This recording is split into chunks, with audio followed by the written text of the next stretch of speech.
Salom, inoyat va tinchlik. Hammaga xayrli tong.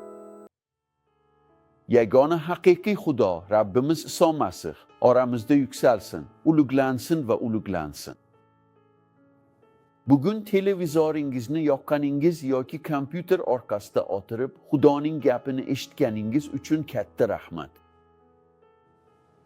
Va men qamoqdan ozod qiladigan va hayotga yo'l ochadigan so'z haqida gapirmoqchiman. Men havoriyman. Miguel Angelo Cristo Vive Evangelist cherkovidan Rio de Janeiro, Braziliya. Biz yerning tort burchagiga yetib bormoqdamiz va men ijtimoiy tarmoqlar orqali Rabbimizning ulug'vorligi uchun bu yer sharining katta qismiga 13 tilda yetib borish imkoniyati uchun Xudoga shukr qilmoqchiman. Sizga juda muhim guvohlik haqida gapirib beray. O'tgan yakshanba kunlardan birida uyga yetib keldi. Bir kishi menga, "Havoriy, men shu yerdaman" dedi.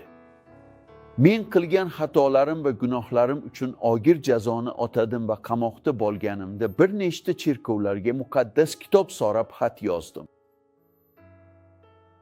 Faqat siz javob berdingiz, faqat tirik Masih cherkovi javob berdi. Va siz muqaddas kitobni yuborgan yagona odamlar edingiz. Va o'sha qamoqxonada jiddiy jinoyat sodir etganidan so'ng, jamiyat va mamlakatimiz qonunlari oldidagi qarzini to'laganidan so'ng, bu odam muqaddas kitobni o'qiy boshladi. Va muqaddas kitob bu odamning qalbini davoladi, uning ruhini shifoladi va o'zgartirdi. Va qamoqxonada u iqror bo'ldi va Iso Masih Rabbimiz sifatida biz yuborgan muqaddas kitob tufayli. Bu so'zning kuchiga qarang. Zaburchi Zabur 107, 20da shunday deydi: Men muqaddas kitobdan foydalanmoqdaman. Muqaddas kitob eng yuqori darajadagi kitob, so'zlar kalomi, tirik so'zga ega, ta'sirchan so'zga ega, haqiqiy so'zga ega bo'lgan yagona kitob deganidir. So'z e'lon qilinganda bosh qaytmaydigan narsa. Kalomning e'lon qilinishi xushxabarni, buyuk quvonchning xushxabarini anglatadi. Xo'sh, iltimos, unda nima deyilganiga qarang. U ularga o'z kalomini yubordi va ularni shifoladi. U ularni qabrdan qutqardi. Xo'sh, keling, bir o'ylab ko'raylik. Qamoqda uzoq muddat qamoq jazosini o'tayotgan bir kishi muqaddas kitob so'raydi. Muqaddas kitobni oladi. Uni o'rganishni va o'qishni boshlaydi va to'satdan uning hayoti o'zgaradi. Olik bo'lgan narsa, uning hayoti nima edi? Hayotga ega bo'ldi. Demak, shifo beradigan so'z bu Xudoning so'zidir. Bu so'z shunchalik tirik va samarali, u shunchalik o'tkir. Unda shunchalik kuch va hokimiyat borki, u vaqt ham davolay olmagan yaralarni tuzatadi. Vaqt davolay olmagan joylarni tuzatadi. U inson yetib bora olmaydigan joylarga yetadi. Muqaddas kitobda aytilishicha, u yurak niyatlarigacha boradi. U kesadi, ajratadi va yurak niyatlarigacha yetib boradi. Va bu so'z, ya'ni muqaddas kitob Xudoning so'zi, yagona va haqiqiy Xudoning yagona so'zi qalblarga kirganda. Odamning yuragi qattiq bo'lishi mumkin. Toliq toshdek qotgan bo'lishi mumkin. Uning hayot yo'li sinib ketgan bo'lishi mumkin. Lekin bu so'z yetib kelganda, olikdek ko'ringan narsani ham gullatadi. Qamoqda muqaddas kitobni olgan bu odam, u shunchaki bir kitob topmadi. U uni juda sevgan Xudoni topdi, garchi. U qilgan barcha narsalar, u doim sevilgan edi. Xudo. Va u muqaddas kitobni olganida har bir oyat, muqaddas kitobdagi har bir ibora o'sha qalb uchun dori kabi edi. Bu inson o'z quloqlari bilan eshitgan bir emas, butun 5 hamda diqqat bilan o'qigan har bir muqaddas va'da bir emas, butun 5 uning butun hayoti uchun go'yo yangi bir nafasdek tuyular edi. U yerda chuqur ozlashtirilgan har bir oyat biryek emas, butun 5 og'ziga xos bir e'lon bo'lib, gunoh dardi bilan kasallangan qalbga biryek emas, butun 5 mehr bilan ekilgan haqiqiy shifo urugi edi. Kalom vaz qilinganda osmon yerga bostirib kiradi va gunoh va qonunbuzarlikda olik bo'lgan havo kuchlari shahzodasining irodasini bajaradigan, shuning uchun ruhan olik bo'lgan qalblar yana ura boshlaydi, yana pulsatsiya qiladi. Demak, muqaddas kitob shunchaki hayot haqida gapirmaydi. U hayotdir, u hayot haqida gapiradi. Sizga ko'proq aytib beraman. Kimki bu kalomni e'lon qilsa, dunyo umidsizlik bilan izlayotgan shifo kanaliga aylanadi. Demak, kalomni vaz qilish odamlarga dori-darmon keltiradi. Muqaddas kitobni vaz qilish olomonga umid baxsh etadi. Chunki bu muqaddas kitob e'lon qilinganda, o'g'rib umid topadi. Umidsizlik iymonga aylanadi. Bu ozod qiluvchi so'z.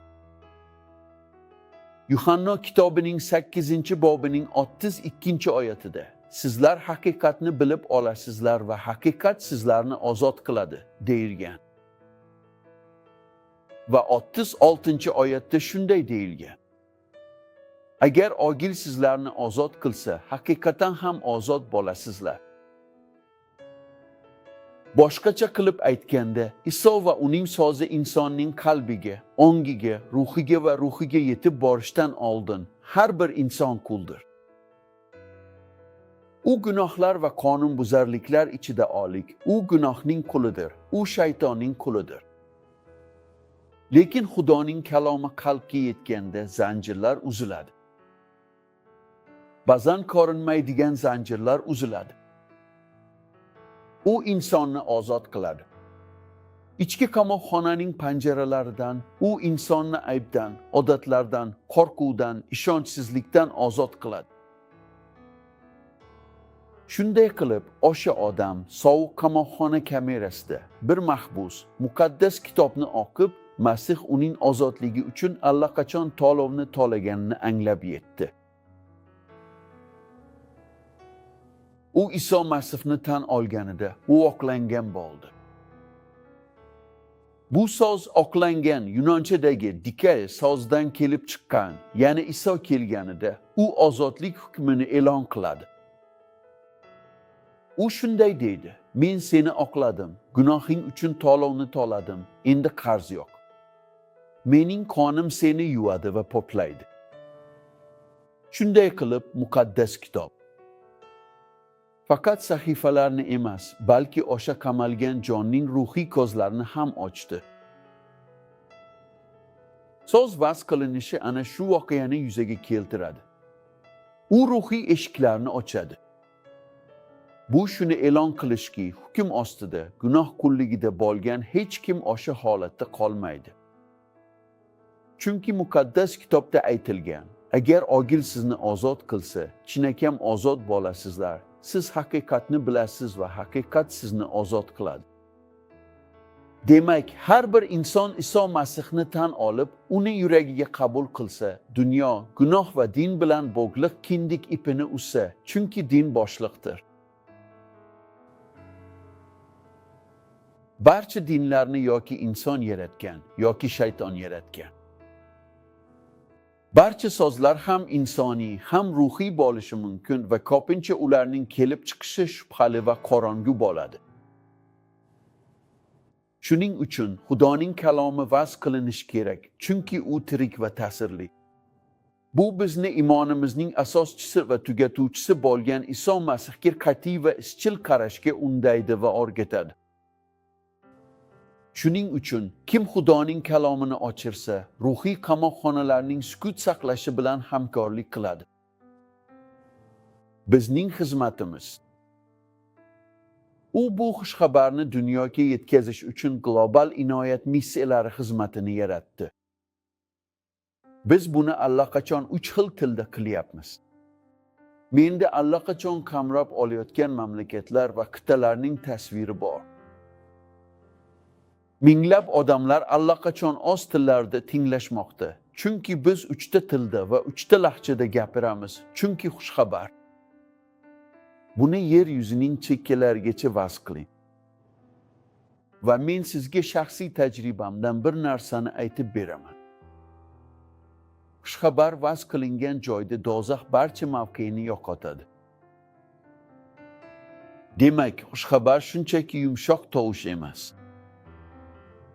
Xushxabar inson qalbining zulmatida aks-sado beradigan ozodlik uchun faryoddir. Har safar haqiqat oshkor bo'lganda hujayra, ruhiy qamoqxona ochiladi. Endi cherkov jim turganda qamoqxonalar soni ko'payadi. Lekin bu so'z e'lon qilinganda osmonlar harakatga keladi va erkinlik inson hayotiga kiradi. Xudoning kalomi tiklovchidir. Ishayo payg'ambarning kitobida 61-bobda bu so'zning kuchi nimada deyilgan. Qarang, deydi u, egamiz Xudoning ruhi menda, chunki egamiz meni qalbi ezilganlarga xushxabarni etkazish uchun mo'yladi. U meni qalbi ezilganlarga shifo berib davolash, bir-yak emas, butun 5 asrlarga ozodlikni e'lon qilish hamda mahbuslarni ozodlikka chiqarish uchun yubordi.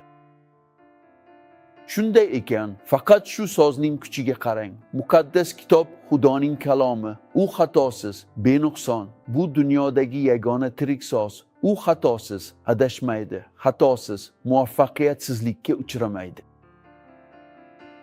Va Rabbimizning kalomi aytadiki, Rabbimizning ruhi asrlarga ozodlikni e'lon qilish uchun menga keldi. U tiklash ishlarini olib boradi. Hayotning tiklanishi. Gunoh qiluvchi erkaklar va ayollar shaytonning qullari, ular gunohning qullari, ular yashamaydilar, hayotda hech qanday ma'noga ega emaslar. Shunday qilib, Xudo tiklaganida, bu tiklanish Xudoning o'zgargan hayotdagi so'nggi imzosidir. O'sha qamoqxona ichida bo'lgan, dastur boshida tilga olganim, bir vaqtlar mahbus bo'lgan odam. Jamiyat nazarida noto'g'ri bo'lgan xatti-harakatlar uchun. U Iso haqida eshitdi, muqaddas kitobni oldi, uni o'qidi, ustida mulohaza yuritdi va muqaddas kitobni qalbiga joyladi. Va o'sha qamoqxona ichida u butunlay o'zgarib ketdi. U cherkovga qurbongoh oldida endi yangi shaxs bilan keldi. Endi Xudoning farzandi sifatida, endi Rabbimizning inoyatining tirik guvohi sifatida. Shunday qilib, tirik va ta'sirli bo'lgan Xudoning kalomi nafaqat xatti-harakatlarni o'zgartiradi, balki taqdirlarni qayta tiklaydi. Va men sizga aytaman, vayronagarchilik bo'lgan joyda u quradi. Uyat bor joyda, u o'rnidan turadi. Qorong'i va shubhali o'tmish bor joyda u yangi kelajakni yozadi. Xudoning tiklanishi kimdir og'zini ochib, Iso, sen mening Rabbimsan, sen mening najotkorimsan, sen mening qutqaruvchimsan deyishga jur'at etganda boshlanadi.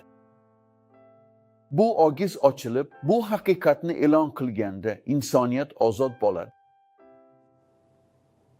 Sizga aytmoqchimanki, Xudo buni mening hayotimda qildi. Deyarli 21 yil davomida men dindor, katolik, havoriy, rimlik edim.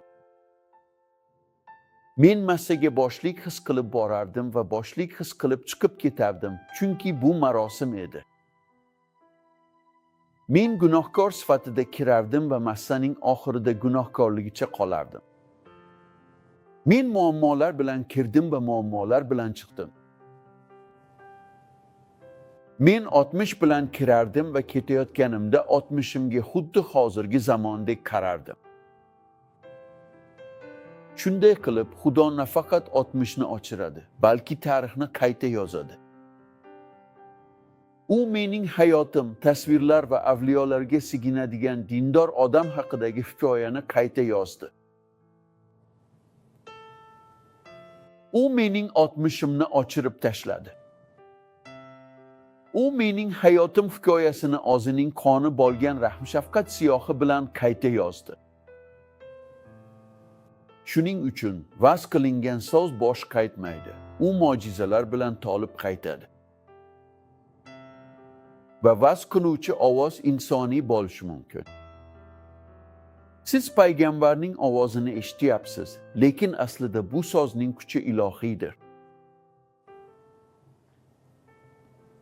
Shunday qilib, biz Xudoning kalomini vaz qilganimizda, butun dunyo bo'ylab global inoyat missiyalarimizni amalga oshirishga sodiqmiz.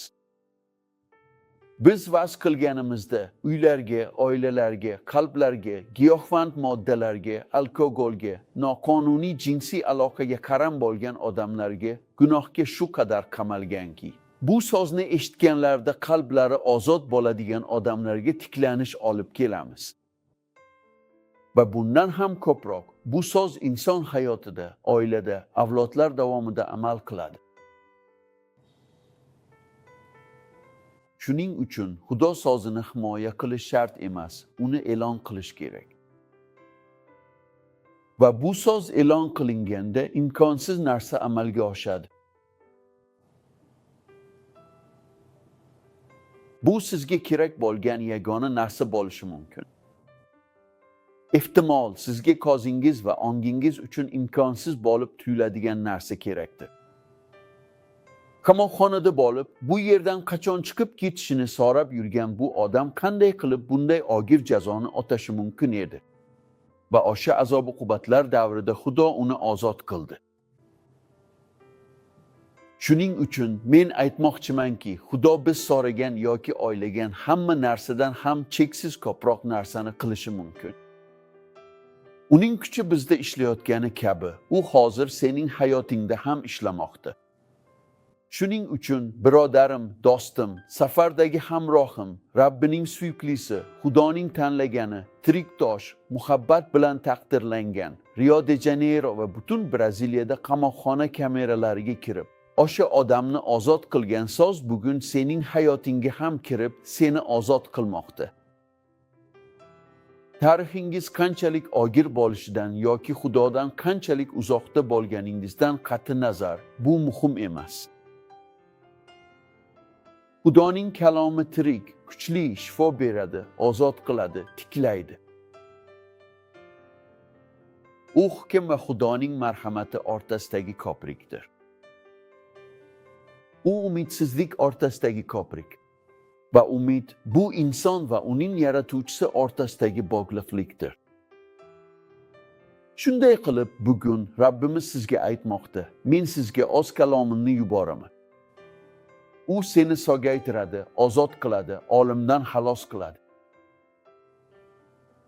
Demak, siz hozirgina bu xabarni eshitdingiz. Iltimos, uni yashirmang. Gapiring, guvohlik bering, vaz qiling va hamkoring. Chunki kimdir? Sizga yaqin bo'lganlar, atrofingizdagilar, oilangizda, jamiyatda siz bir vaqtlar eshitgan narsalarni eshitishlari kerak va bugun o'sha kun. Bu kunni umringizning qolgan qismi uchun belgilang. Xudoning kalomi inson og'zidan osmon nafasidir. Shunday qilib, vaz qiling, e'lon qilishni boshlang. Gapiring, buni qalbingiz bilan, joning bilan va lablaringiz bilan ayting. Men so'gayib ketdim. Ozod bo'lgan odam kabi gapiring. Ayting, men ozodman, men ozodman. Go'yo allaqachon tiklangandek yashang. Oxir-oqibat Xudoning kalomi mavjud bo'lmagan narsalarni mavjud qiladi. Va bugun eng katta mo'jiza sodir bo'lyapti. Bu ham o'sha cherkovga kelgan mahbus bilan bo'lgani kabi. U aytdiki, sizlar menga yuborgan Injil hayotimni o'zgartirdi. U aytdi, mana mening xotinim, mana mening bolalarim. Mana mening hayotim ilgari butunlay mahkum bo'lgan edi, lekin u haqiqatni bildi va haqiqat uni ozod qildi. Demak, men din targ'ibotchisi emasman. Men din targ'ibotchisi emasman. Men hayot targ'ibotchisiman. Pastor, men nima qilishim kerak? Hayotingizni Iso Masihga bagishlang. Buni ayting, Rabbimiz Iso Masih, ayting, Rabbimiz Iso Masih, tan olaman. Sen yolg'iz Xudosan. Men seni qalbimga Rabbim va najotkorim sifatida qabul qilaman. Men sizning olganingizga va tirilganingizga, tirikligingizga, shon sharaf taxtida o'tirganingizga, xalqlarni boshqarganingizga, siz Rabbingiz ekanligingizga, barcha xalqlar sizga tegishli ekanligiga, yer sizniki ekanligiga, mening hayotim sizga tegishli ekanligiga, ya'ni Xudoning marhamati bilan ekanligiga ishonaman. Men najot topdim. Xudoning marhamati bilan buni yana bir bor takrorlang. Men najot topdim. Xudoga shukr, Xudoga shukr. Xo'sh, endi dasturimiz tugashiga 6 daqiqa qoldi. Ko'rib turganingizdek, bugun bizda Portugal, ingliz, ispan, fransuz, nemis, italyan, yunon, rus, arab, xitoy, yapon, koreys, mahalliy tillar va urdu tillarida dasturlar mavjud bo'lgani uchun qalbim hayajon va quvonchga to'la. Biz allaqachon uning bir qismini yoritib bermoqdamiz. Bu dunyodan. Va bizning maqsadimiz shu, Xudoning kalomini butun dunyoga yetkazish. Tez orada barcha mamlakatlar rang-barang bo'ladi. Chunki bu mamlakatlarning barchasini qaytib kelmaydigan bosh sozi qamrab oladi. Siz ham bunga qo'shilishingiz mumkin. Shunday qilib, xushxabarni yoyishda ishtirok etishni istagan barchaga chuqur minnatdorchiligimni bildiraman. Televideniye jamoam uchun Xudoga shukr. Hayot uchun Xudoga shukr. Masih hayotlari cherkovining xalqi. Men Xudoga imonli o'g'lim Rodrigo Ambrosioning, Turbomildan imonli qizim Fabiana Ambrosioning, Villa Emil Mesquitaning va global dasturlarimizni qo'llab-quvvatlaydigan ushbu bozorlar tarmog'ining hayoti uchun shukr qilaman. Sevimli aziz Renato Villarinho, Claudia Richer, ularning sevimli qizlari, bizning Zinzane, bu nurli Bibliyaga asoslangan kampaniya, bu kampaniya mayoq bo'lish uchun yaratilgan. Bu mamlakatda sizlarning muhabbatingiz uchun rahmat, yordamlaringiz uchun rahmat. Chunki endi hammamiz ayta olamizki, Xudoning inoyati xushxabari 14 tilda yetkaziladi. Kelasi yili biz 73 ta til va lahjaga yetib boramiz. Biz dastlabki qadamlarni qo'ymoqdamiz. Bu allaqachon haqiqatga aylangan. Global Gratia Missions haqiqatdir va men allaqachon qabul qildim. Ko'plab mamlakatlardan kelgan odamlar bilan aloqada bo'ling. Kamida 24 ta mamlakat bu ishni allaqachon qo'llab-quvvatlagan. Odamlar allaqachon bu xabarga sodiq qolishgan, allaqachon tinglashgan, allaqachon unga amal qilishgan va men faqat shuni ayta olamanki, buning uchun Xudoga shukr. Rahmat Rabbimiz Iso Masih. Bu davrlarning oxiriga kelib, buyuk topshiriq bajariladi. U boringlar va har bir mavjudotga xushxabarni vaz qilinglar degan edi. U xushxabarni vaz qilinglar dedi. U dindan voz kechmaydi. Din qamoqxonadir. Din zulm qiladi. Din bir kishining boshqasi ustidan hukmronligini keltirib chiqaradi. Lekin haqiqatni bilsangiz, haqiqat sizni ozod qiladi. Shunday qilib, biz va tirik Masih cherkovi bir kun dunyo marinati Kel Iso deb baqirishga sodiqmiz. Bu sodir bo'ladi. Pavlus Rabbimiz faqat butparastlar tolganda, yana bu yer yuzida yashovchi barcha odamlar hozir 8 milliard va menimcha 200 yoki 300 milliard eshitishi kerak bo'lganda qaytib kelishini yozgan. Ahamiyatli bir qismi eshitmoqda, lekin juda katta bir qismi bor. Ular najot haqida hech narsa eshitmagan, lekin bu dastur tufayli ular ham eshitadi. Rahmat va sizni shu yakshanba kuni taklif qilaman. Bu yerda Rio de Janeiroda, bizning soborimizda, Braziliyada, Rua Marit 320, Tampinho, Rio de Janeironing garbiy hududida bizda ikkita katta ibodat bo'ladi. Ertalab soat 9 da va kechki soat 5 da. Keling va Masih yashaydigan cherkovga tashrif buyuring. Keling va Xudo nima qilayotganini ko'ring. Biz buyuk uyg'onishni e'lon qilamiz va bu allaqachon Iso nomi bilan yuzlab odamlarning hayotida sodir bo'lmoqda. Xalqlar Masihga tegishli. Dunyo Rabbimizga tegishli va bu buyuk uyg'onishning shon shuhrati barcha davrlardagi eng buyuk bo'ladi. Chunki xushxabar birinchi marta 2025 yil oldin vaz qilingan. Va ming yillar davomida Rabbimiz va Najotkorimiz Iso Masihning xushxabarini e'lon qilgan payg'ambarlar orqali. Baxtli yakshanbangiz muborak bo'lsin. Bizda ikkita aloqa telefoni bor. Iltimos, biz bilan bog'lanmoqchi bo'lsangiz, WhatsApp yoki mobil telefon orqali murojaat qiling. 00552199129 yoki 0055213017990. Bizga qo'ng'iroq qiling. Biz bilan ushbu aloqani o'rnating. Bugun uchrashganimiz tasodif emas edi. Yakshanba muborak, hafta farovon va oy Rabbimizning ulug'vorligi uchun galabalarga to'la bo'lsin. Rio de Janeyrodan kelgan apostol Miguel Angelodan quchoq. Barchaga inoyat va tinchlik. Xushxabar vaz qilindi. Bosh qaytmaydigan so'z, hayotingizda mo'jiza sodir bo'ldi. Siz ozodsiz. Inoyat va tinchlik.